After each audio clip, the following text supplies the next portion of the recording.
My husband said, "You aren't disabled. You're only pregnant." When I asked to stop working 3 weeks before my due date, I was 8 months pregnant, barely sleeping, my feet swollen like balloons, and my husband, Rodney, had the nerve to call me soft for wanting a break. But that was just the beginning. Can you even imagine finding out your entire future, everything you'd saved for your unborn child, had simply vanished? Vanished into thin air, right before your eyes. My body was a war zone. I was so huge, my feet looked like 2 purple balloons taped to my ankles. My back ached so badly, I couldn't get more than 2 hours of sleep at a time. And I was working as a receptionist at a vet clinic on my feet for 9 hours a day, greeting clients, lugging files around.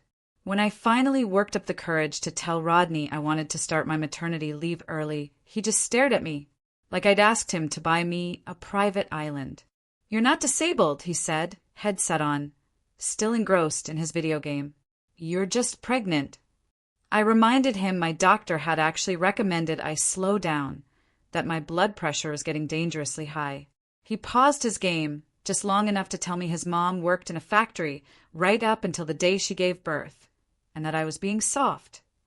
What he conveniently forgot to mention, his mother also had 3 miscarriages. I told him, calmly, that we had enough savings for me to take a few weeks off before the baby arrived. His response? That money was for the baby, not for me to sit around eating snacks and watching TV. I just looked at him. What the hell did he think maternity leave was for, then? "It's for after the baby gets here," he said. "Not before, when you're perfectly capable of answering phones." The next morning, my supervisor, Fred, asked if everything was okay at home. He'd seen me crying in the break room again. I just mumbled something about hormones. He didn't buy it, but thankfully he didn't push.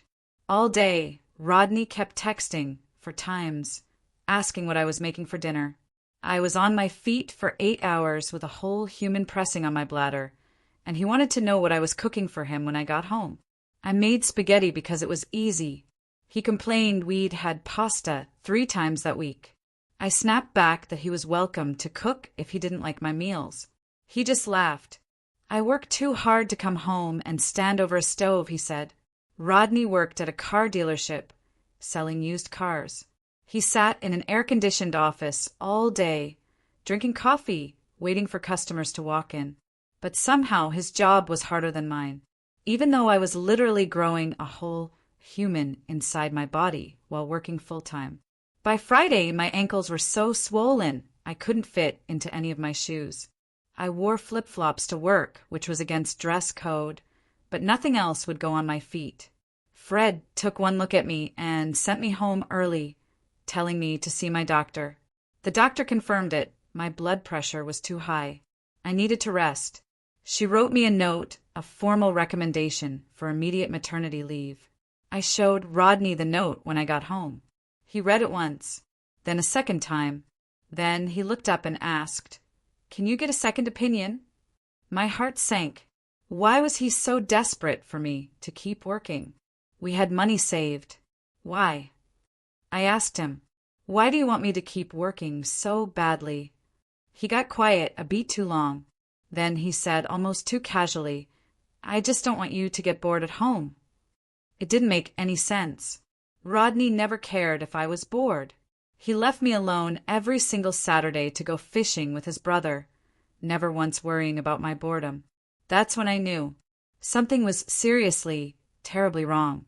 The next day was Saturday, and like always, Rodney left early for his fishing trip.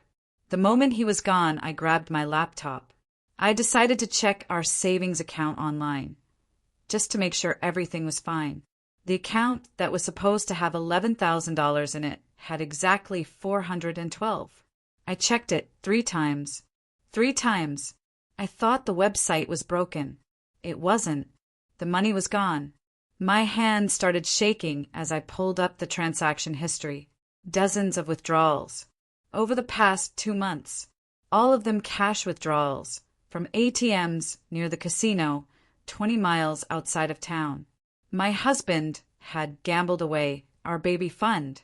I just sat there, staring at the screen, feeling like the floor had just disappeared underneath me. I couldn't catch my breath. Everything we'd saved for 3 years, just gone. I slammed the laptop shut and moved to the couch, just staring at the wall for what felt like an hour, trying to process how he could do this to us. Then I called my mother. She picked up on the second ring, and I just spilled everything. She was quiet for a long time. Then she said, "Come stay with me." I told her I couldn't, that Rodney would. "Notice if I packed a bag." "Just bring yourself," she said. "I'll handle the rest." When Rodney came home from fishing, he found me sitting at the kitchen table, purse in my lap. He asked what was wrong. "I know about the casino," I said. His face went white. He started talking so fast about how he was going to win it back, how it was just a rough patch, how everything would be fine. I didn't say a word. I just stood up and walked to the front door. He followed me outside, still talking, still begging me to come back inside, promising to get help, promising to fix everything. I got in my car, locked the doors, and drove away, my hands shaking so badly I could barely grip the wheel. He just stood there in the driveway, watching me leave. I drove straight to my mother's house. She was waiting on the porch because I'd texted her I was on my way. She helped me inside, made me sit down, and brought me water even though I wasn't thirsty. That night, I slept better than I had in weeks, truly, because I finally felt safe. My mother brought me breakfast in bed the next morning, sitting with me while I ate scrambled eggs and toast. She asked what I wanted to do next, and I just said, "I don't know." She looked at me, a soft smile on her face, and told me I could stay as long as I needed, that she'd support whatever decisions I made. Rodney called 17 times that first night. His voicemails swung from tearful apologies to angry accusations to desperate pleas. My mother took my phone and blocked his number after the 18th call. The quiet after that was strange. I'd gotten so used to him always demanding my attention. I spent the next 2 days just resting, sleeping. My ankles started looking normal again. The pressure in my back eased up. On the third morning, I called Fred at the clinic. I told him I needed to start my maternity leave immediately for medical reasons.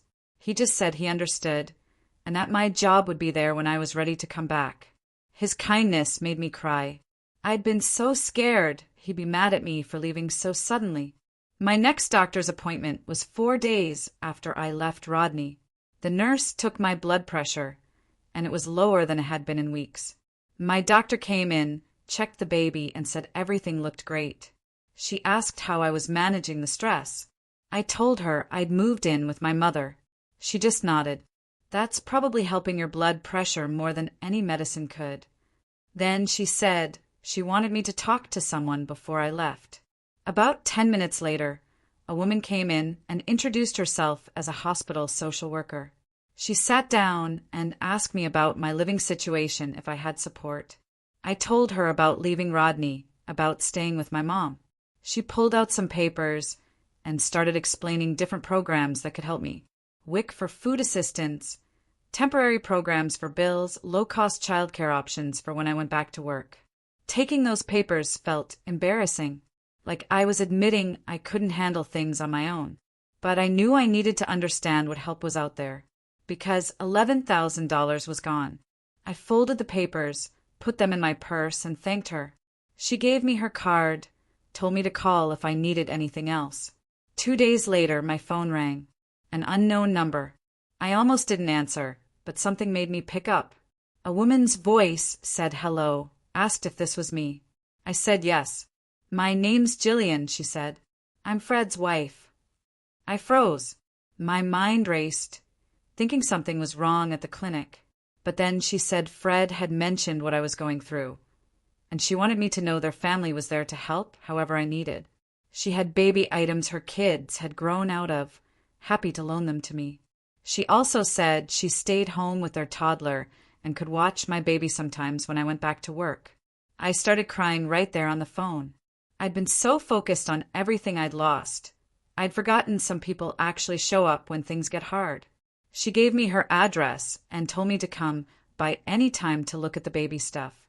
I must have thanked her 5 times before we hung up. My mother asked who called. When I told her, she just smiled. "See," she said, "you're not alone in this."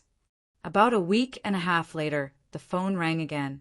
This time it was Rodney's mother, Evelyn, calling my mother's landline. My mom answered, then asked if I'd speak to her. I took the phone into the guest room and sat on the bed.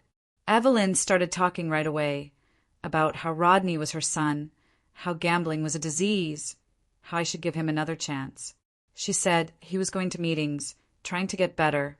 I listened for a minute, then calmly, clearly explained. I told her the transaction history only showed 2 months of withdrawals, but I'd found credit card statements he'd been hiding. Gambling had been going on for at least 6 months. I told her he'd emptied our entire savings account and lied to me every single day while I was pregnant.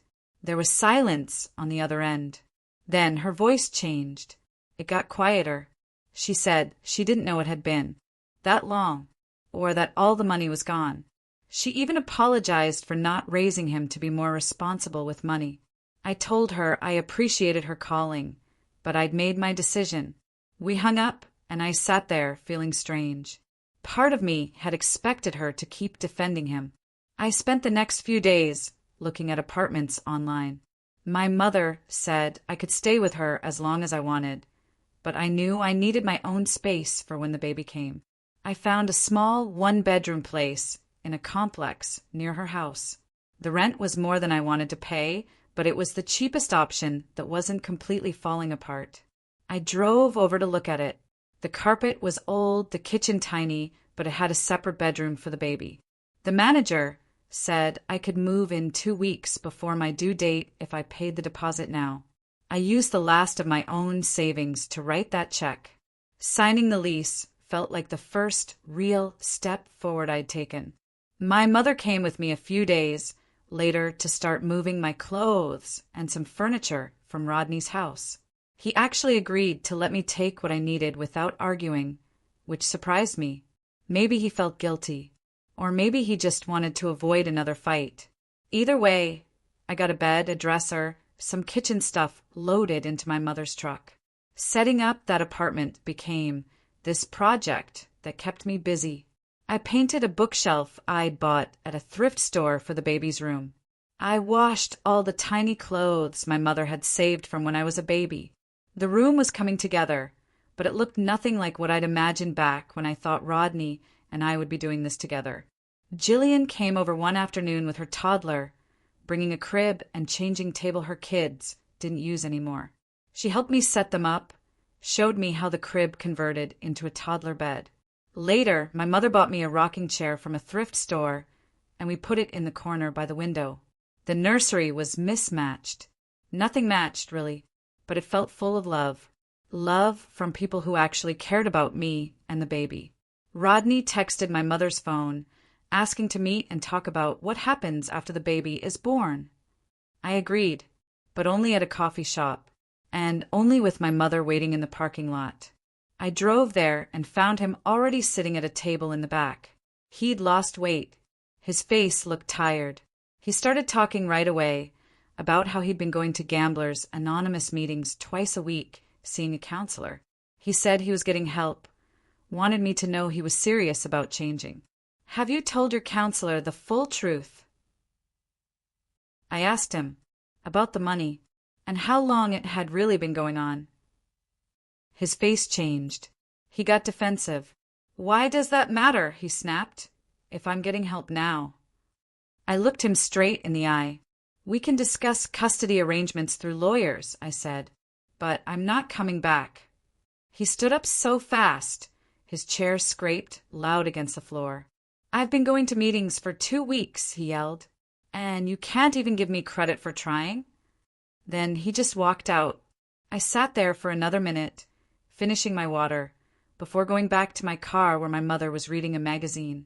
3 weeks later, I woke up at 3 in the morning with pain in my lower back.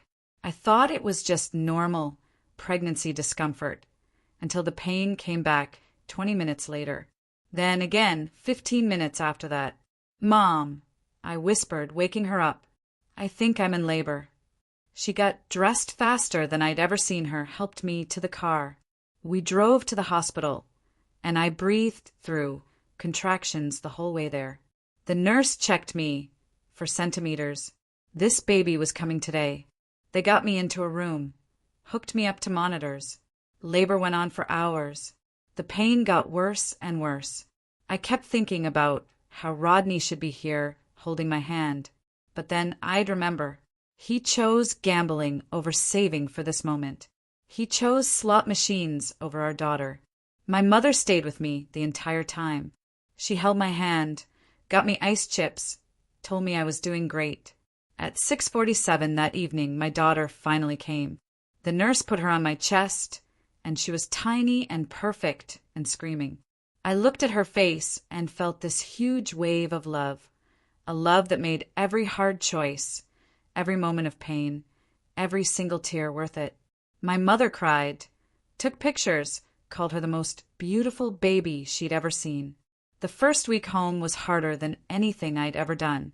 My body hurt from giving birth, and I was trying to figure out how to breastfeed while running on maybe 2 hours of sleep. The baby cried constantly, and I had no idea what I was doing. My mother stayed with me those first few days, and that's the only reason I survived. She changed diapers, held the baby while I showered, made me eat even when I wasn't hungry. Jillian stopped by with meals, which meant I didn't have to think about cooking. Rodney texted, asking to meet his daughter. I told him I needed time to recover first. He sent back an angry message about how I was keeping him from his own child. Reading that just reminded me exactly why I'd left. When the baby was 2 weeks old, I finally agreed to let him visit at my mother's house with her there as a buffer. He showed up exactly on time, standing in the doorway looking nervous. My mother let him in, and he walked over to where I was sitting with the baby. I put her in his arms. He held her like she might break. Tears ran down his face, and for a second I felt sad about everything we'd lost. Then he started talking.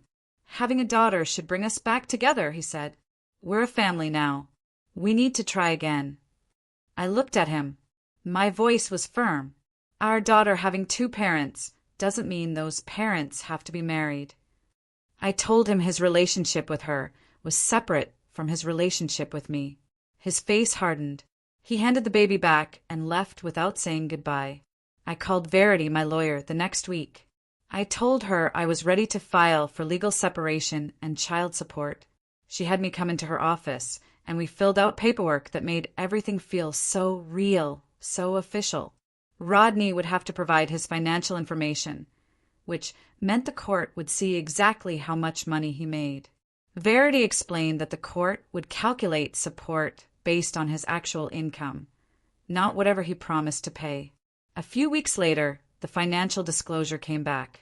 It showed gambling debts I didn't even know about. He owed money to 3 different casinos.